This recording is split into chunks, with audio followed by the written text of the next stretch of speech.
Hello दोस्तों, कैसे हैं आप सभी। उम्मीद है आप सब अच्छे होंगे, बेहतर होंगे और रीट 2025 के लिए आपकी मेहनत धुआंधार चल रही होगी। फ्रेंड्स, आज के इस वीडियो में मैं आपको ईवीएस यानी पर्यावरण का वो टॉप क्वेश्चंस वाला मॉक टेस्ट करवाने वाला हूं जो आपके रीट के लिए वेरी मोस्ट है। तो शुरू करेंगे आज का ये मॉक टेस्ट और एक एक क्वेश्चन को बेहतर ढंग से तैयार कीजिएगा। शुरू करेंगे, रेडी हैं आप। पहला क्वेश्चन आपकी स्क्रीन पर आ चुका है। क्वेश्चन क्या है, जल संचयन और संरक्षण में योगदान के लिए 2015 में स्टॉकहोम जल पुरस्कार किसने जीता, बताइए। वेरी मोस्ट आपका क्वेश्चन है।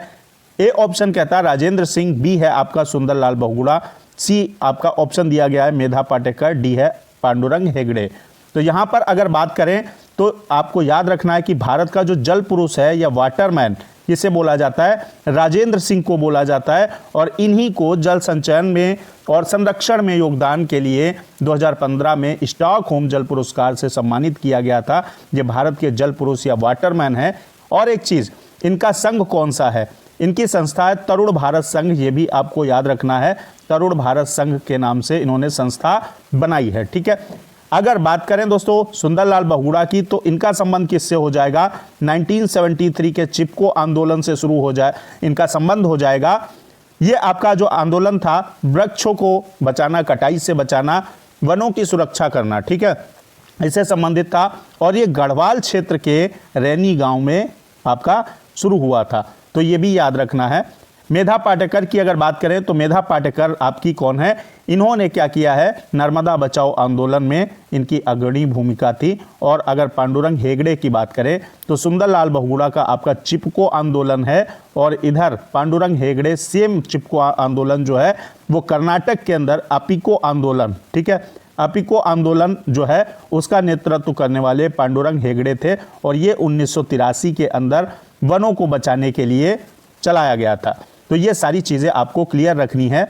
बढ़ेंगे, अगला आपका सेकंड नंबर क्वेश्चन है घर में गर्मी सर्दी बारिश, घर जो है गर्मी सर्दी बारिश और धूल से बचाता है। कारवां डैश डैश पर बना एक घर है। कारवां कैसा घर होता है, क्या बर्फ का होता है, नाव का होता है, पहिए का होता है या रेल की पटरियों का होता है। तो कारवां आपका कैसा घर होता है, ये पहिए पर बना घर होता है, इसमें पहिए लगे होते हैं। सी ऑप्शन आपका करेक्ट हो जाएगा। अगला बढ़ते हैं और थर्ड नंबर क्वेश्चन है आपके सामने। क्वेश्चन कह रहा है कि सुलभ द्वारा निर्मित स्वच्छता सुविधाओं का उपयोग प्रतिदिन 10 मिलियन से अधिक लोग करते हैं। आपके किसी एग्जाम में पूछा गया क्वेश्चन है।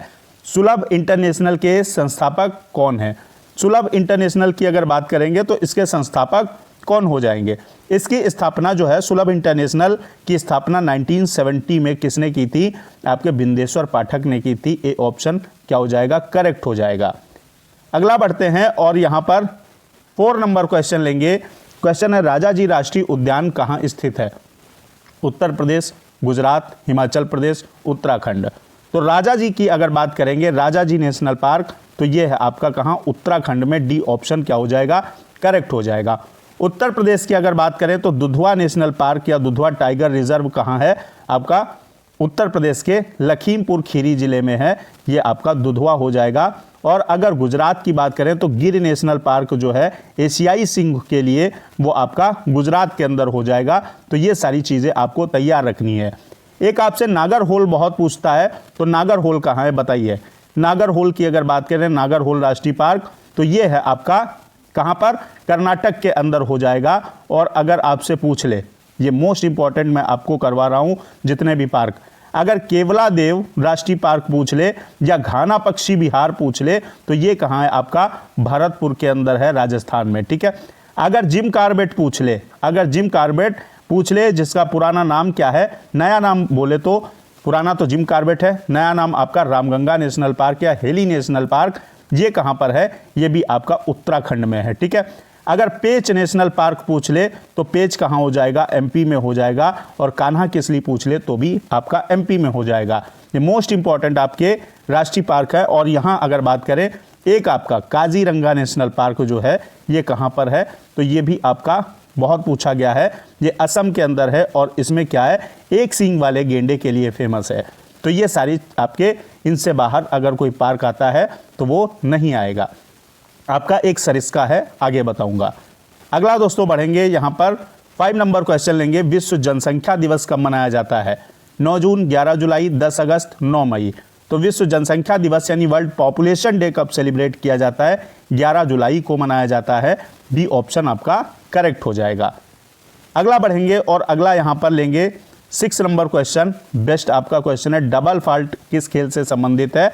बताइए, टेनिस से, हैंडबॉल से, लंबी कूद से या रग्बी से? तो रग्बी में कितने खिलाड़ी होते हैं ये बात याद रखिएगा, 15 खिलाड़ी आपके रग्बी में होते हैं। और डबल फॉल्ट जो खेल है वो किससे संबंधित है? टेनिस से संबंधित है। ए ऑप्शन आपका करेक्ट हो जाएगा। अगला बढ़ते हैं और अगला नेक्स्ट क्वेश्चन आएगा, आपके सामने आ चुका है। क्वेश्चन है, आर्द्रता यानी ह्यूमिडिटी को मापने वाला निम्नलिखित में से कौन सा यंत्र है? बताइए, बैरोमीटर है, हाइग्रोमीटर, थर्मामीटर है या हाइड्रोमीटर है? अगर बात करें आर्द्रता को मापने के लिए तो बैरोमीटर क्या होता है? वायु दाब को मापा जाता है बैरोमीटर से, ठीक है, हवा के प्रेशर को। हाइग्रोमीटर क्या होता है? हाइग्रोमीटर से ह्यूमिडिटी मापी जाती है। बी ऑप्शन आपका करेक्ट हो जाएगा। थर्मामीटर से बॉडी टेम्परेचर यानी शरीर का तापमान मापा जाता है। और हाइड्रोमीटर क्या होता है? ये भी एक एग्जाम के अंदर पूछा गया कि हाइड्रोमीटर का उपयोग किस में होता है? तरल पदार्थ, जो भी तरल पदार्थ हैं, ठीक है, तरल पदार्थ के घनत्व या विशिष्ट गुरुत्व को मापने के लिए हाइड्रोमीटर का यूज होता है। हाइड्रो मीन्स होता है पानी, ठीक है, हाइड्रो मीन्स क्या? पानी। तो यहाँ पर साइंस में पानी बोलते हैं हाइड्रो को, तो यहाँ पर पानी तरल होता है, तो इससे आप याद रख सकते हैं। तो यहाँ पर भी ऑप्शन आपका करेक्ट हो जाएगा। अगला बढ़ेंगे और अगला आपके सामने क्वेश्चन है, विश्व विज्ञान दिवस कब मनाया जाता है? 28 फरवरी, 10 फरवरी, 10 नवंबर या 8 मार्च? बताइएगा। यहाँ पर अगर जो 28 फरवरी सोच रहे हैं वो बिल्कुल गलत सोच रहे हैं। ये राष्ट्रीय विज्ञान दिवस है, ये ना कि विश्व विज्ञान दिवस। राष्ट्रीय विज्ञान दिवस आपका 28 फरवरी को सेलिब्रेट किया जाता है। और क्योंकि इसी दिन क्यों किया जाता है? क्योंकि रमन, आपके जो रमन प्रभाव की खोज की थी सीवी रमन ने, ठीक है, तो ये 28 फरवरी। लेकिन विश्व विज्ञान दिवस की अगर बात करते हैं तो ये 10 नवंबर को मनाया जाता है। सी ऑप्शन आपका करेक्ट हो जाएगा। एक आपसे क्वेश्चन आता है 22 मार्च, ठीक है, एक 22 मार्च और यहाँ पर सारी चीज़ें सुन लेंगे, 22 अप्रैल और यहाँ पर आपका 22 मई, ठीक है। ये आपका 22 मार्च जल दिवस हो जाएगा और 22 अप्रैल पृथ्वी दिवस हो जाएगा और 22 मई को जैव विविधता दिवस सेलिब्रेट किया जाता है या मनाया जाता है, जैव विविधता दिवस। इसे आपको याद रखना है। तो यहाँ पर आपका क्या हो जाएगा? फिलहाल सी ऑप्शन के साथ चलेंगे और बढ़ेंगे नेक्स्ट क्वेश्चन की तरफ। चैनल को सब्सक्राइब करके दोस्तों बेल आइकन प्रेस कर लीजिएगा। अगला क्या है? भारतीय राष्ट्रीय झंडे की लंबाई और चौड़ाई का अनुपात क्या है? अगर तिरंगे की लंबाई चौड़ाई आ जाए, बहुत ज़्यादा एग्जाम में पूछा गया, बेसिक सा क्वेश्चन है, 3:2 है, 4 आपका 3 है, 2:1 है या 5:4 है। तो जो तिरंगा हमारा है, 3 रंग का हमारा जो तिरंगा है ना, तो उसमें क्या है, इसका रेशियो कितना होता है? इसका रेशियो आपका जो होता है 3:2 का होता है। यानी आपका अगर 3 भाग लंबाई होगी तो 2 भाग चौड़ाई होगी, ठीक है। तो यहाँ पर आपका फर्स्ट ऑप्शन आपका सही हो जाएगा। अगला है 10 नंबर क्वेश्चन। क्वेश्चन कहता है कि पुष्कर मेला कहाँ आयोजित किया जाता है? रीट वालों के लिए बेस्ट क्वेश्चन है पुष्कर मेला।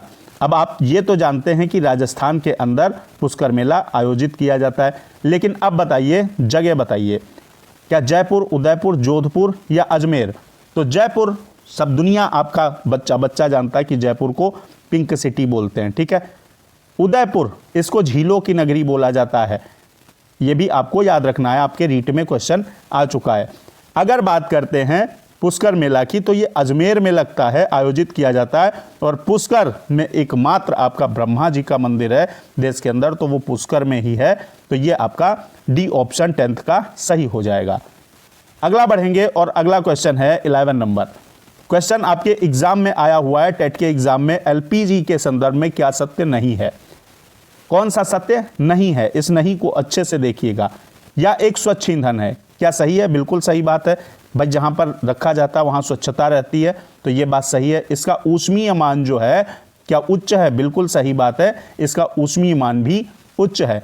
यह नीली ज्वाला से जलने वाला है, यानी क्या जलने पर जो है इसकी फ्लेम ब्लू होती है, ठीक है। तो ये भी आपने देखा होगा कि जब जलाते हैं तो इसकी फ्लेम जो ज्वाला होती है वो ब्लू होती है, नीली होती है। लेकिन यह मीथेन उत्सर्जन करने वाला है, ऐसा नहीं है। एलपीजी से मीथेन नहीं उत्सर्जित होती है, तो यहाँ पर नहीं पूछ रहा है, तो नहीं वाला ही आपका सही हो जाएगा, डी ऑप्शन करेक्ट हो जाएगा। अगला क्वेश्चन है, सरिस्का राष्ट्रीय उद्यान कहाँ है? सरिस्का की बात अगर करें, क्या अलवर में है, सवाई माधोपुर, भरतपुर या बाड़मेर? तो भरतपुर में मैंने कहा केवलादेव आपका जो राष्ट्रीय पार्क या आपका घाना पक्षी विहार जिसे बोलते हैं, तो ये आपका भरतपुर में हो जाएगा। और भरतपुर को क्या बोलते हैं? राजस्थान का प्रवेश द्वार भी बोला जाता है। तो ये आपका याद रखना भरतपुर के बारे में। सरिस्का की अगर बात करते हैं तो सरिस्का राष्ट्रीय उद्यान अलवर जिले में है, ए ऑप्शन आपका करेक्ट हो जाएगा। 30 नंबर क्वेश्चन क्या है? क्वेश्चन है, अंतर्राष्ट्रीय न्यायालय जो इंटरनेशनल कोर्ट है, इसका हेडक्वार्टर कहाँ है? तो ये आपको बताना, जेनेवा में, हेग में, न्यूयॉर्क में, पेरिस में। तो पेरिस में अगर बात करें तो पेरिस में आपका क्या है? यूनेस्को का मुख्यालय है, ये बात आपको याद रखना है, यूनेस्को का हेडक्वार्टर है। अगर बात करते हैं इंटरनेशनल कोर्ट की तो ये हेग में है। हेग कहाँ है दोस्तों? नीदरलैंड के अंदर है। हेग के अंदर आपका इंटरनेशनल जो कोर्ट है उसका मुख्यालय है नीदरलैंड, ठीक है, बी ऑप्शन आपका करेक्ट हो जाएगा। अगला बढ़ेंगे और अगला 40 नंबर क्वेश्चन है, राजस्थान के प्रवेश द्वार के नाम से किस शहर को जाना जाता है? अभी मैंने आपको बताया है कि प्रवेश द्वार जो होगा वो भरतपुर बोला जाता है, भरतपुर को बोला जाता है, डी ऑप्शन करेक्ट हो जाएगा। भीलवाड़ा की अगर बात करें तो क्वेश्चन आपका रीट के अंदर आया हुआ है। क्या क्वेश्चन आया था कि राजस्थान का मैनचेस्टर किसको बोला जाता है? तो भीलवाड़ा को बोला जाता है, लेकिन आपका प्रवेश द्वार है, तो डी ऑप्शन सही हो जाएगा। अगला है आपका 15 नंबर क्वेश्चन, एग मार्क का संबंध है किससे है? गुणवत्ता। आपने खाने पीने वाली चीज़ों पर इस तरीके से एक निशान बना हुआ देखा होगा, इस तरीके से लिखा होता है, ठीक है। तो ये आपका जो होता है इसका संबंध किससे है? गुणवत्ता से, पैकेजिंग से, संसाधन से, उत्पादन से। तो एग मार्क का संबंध जो हो जाएगा वो क्या हो जाएगा? ये आपका गुणवत्ता से संबंधित है, ए ऑप्शन सही हो जाएगा। ये जो आपका है ये कृषि उत्पाद अधिनियम 1937 के तहत प्रदान किया गया गुणवत्ता चिन्ह होता है, ठीक है। तो यहां पर ए ऑप्शन करेक्ट है। तो आज के इस मॉक टेस्ट में मैंने आपको 15 मोस्ट इंपॉर्टेंट क्वेश्चंस करा दिए हैं। मिलते हैं दोस्तों नेक्स्ट आपके वीडियो में किसी बेस्ट टॉपिक और मॉक टेस्ट के साथ। जय हिंद, वंदे मातरम।